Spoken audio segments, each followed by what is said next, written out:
Meaning of gallows. Gallows. Gallows. Gallows.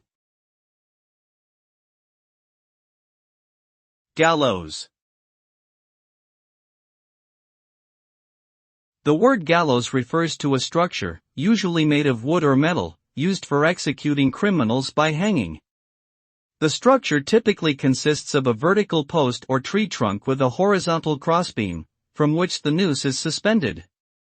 Historically, the gallows was a common method of execution in many parts of the world, particularly in Europe and North America.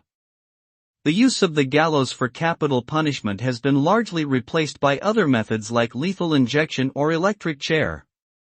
Today, the term gallows is mainly used in reference to historical executions and events.